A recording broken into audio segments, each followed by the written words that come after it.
Football বিশ্বের সবচেয়ে বড় মহোৎসব 2026 ফিফা বিশ্বকাপ দরজায় করানো আসছে। কার মাথায় উঠবে এবারের বিশ্বসেরার মুকুট? ডিফেন্ডিং চ্যাম্পিয়ন আর্জেন্টিনা কি পারবে শিরোপা ধরে রাখতে, নাকি এমবাপ্পের ফ্রান্স কিংবা রোনালদোর পর্তুগাল ছিনিয়ে নেবে ট্রফি?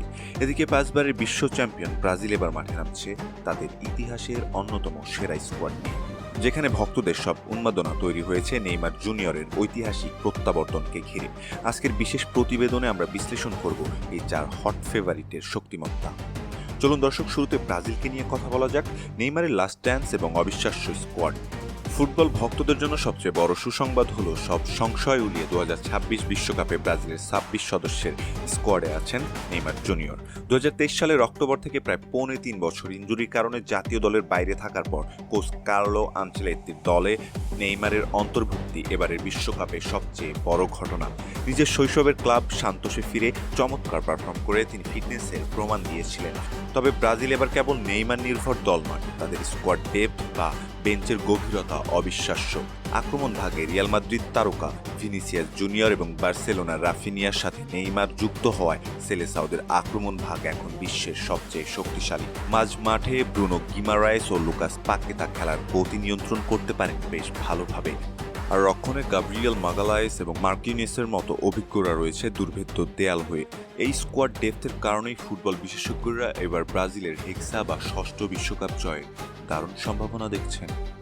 2 নম্বর পজিশনে আমরা জায়গা দিয়েছি ফ্রান্সকে। তারুণ্য ও অভিজ্ঞতার এক অপ্রতিরোধ্য দুর্গ ফুটবল পণ্ডিত এবং আন্তর্জাতিক বেটিং সাইটগুলোর পূর্বাভাসে এবারও শিরোপার অন্যতম দাবিদার ফ্রান্স।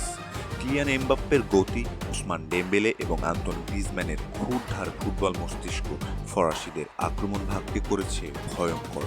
চোয়ামেনি এবং কামাভিঙ্গার মতো মিডফিল্ডাররা মাঝ মাঠের নিয়ন্ত্রণ নিজেদের হাতে রাখতে সিদ্ধহস্ত।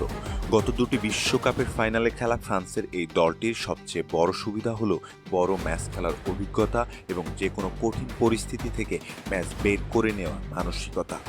3 নম্বর পজিশনে জায়গা পেয়েছে আর্জেন্টিনা। শিরোপা ধরে রাখার ব্যাক টু ব্যাক মিশন বর্তমান বিশ্ব চ্যাম্পিয়নদের। আর্জেন্টিনা মাঠে নামছে তাদের শ্রেষ্ঠত্ব ধরে রাখার লড়াই। কোচ লিওনেল স্কালোনির অধীনে আলবিসেলেস্তারা এখন একটি নিখুঁত দলগত মেশিনের মতো কাজ করে। লিওনেল মেসির জাদুকরী উপস্থিতি এবং তরুণ তুর্কি হুলিয়ান আলভারেজ, এনজো ফার্নান্দেস এবং অ্যালেক্সিস ম্যাকঅ্যালিস্টারদের ক্লান্তিহীন ফুটবল আর্জেন্টিনাকে অনেকটাই এগিয়ে রাখে। গোলপোস্টের নিচে বাস পাখি এমিলিয়ানো মার্টিনেজের পেনাল্টি সেভ করার ক্ষমতা অতিমানবীয়, যা নকআউট পর্বে আর্জেন্টিনার সবচেয়ে বড় ভরসা হতে পারে। লিস্টে 4 নম্বর পজিশনের জায়গাটা পেয়েছে রোনালদোর পর্তুগাল। রোনালদোর শেষ সুযোগ এবং রোনালদোর সম্ভবত এটি শেষ বিশ্বকাপ। তবে এবারের পর্তুগাল দলটা কেবল রোনালদো কেন্দ্রিক নয়, বরং তাদের রয়েছে এক সোনালী প্রজন্ম। ব্রুনো ফার্নান্দেস, বার্নার্দো সিলভার মতো মাঝ মাঠের কারিগররা যে কোনো রক্ষণ ভাগকে ভেঙে চুরমার করে দিতে পারে। সাথে রাফায়েল লিও এবং গঞ্জালো রামোসের মতো গতিময় ফরওয়ার্ডরা যোগ হয় পর্তুগালের আক্রমণ ভাগ যে কোনো দলের ঘুম উড়িয়ে দেওয়ার জন্য যথেষ্ট। রোনালদোর বিদায়ী বিশ্বকাপকে স্মরণীয় করে রাখতে চাইবে পর্তুগিজরা। তাদের ইতিহাসের প্রথম ট্রফি জয়ের জন্য জান প্রাণে লড়ে যাবে পর্তুগালের সব কয়টা ফুটবলার। এছাড়াও ফুটবলের প্রতি প্রবল আকর্ষণ রয়েছে এশিয়ানদের। তবে অনেক দেশ রয়েছে যারা ফুটবল বিশ্বকাপে খেলতে পারেন না, তবে রয়েছে কোটি কোটি ফুটবল দর্শক বা ভক্ত। তেমনই এক ভক্ত ভারতের তথা ক্রিকেট বিশ্বের সবথেকে জনপ্রিয় নাম বিরাট কোহলি।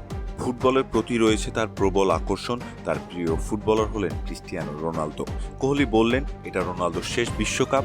একজন আইডল, হার্ডওয়ার্কিং পারসন। পর্তুগাল দলটাও বেশ ভালো। আমি চাই এবার তারাই চ্যাম্পিয়ন হোক।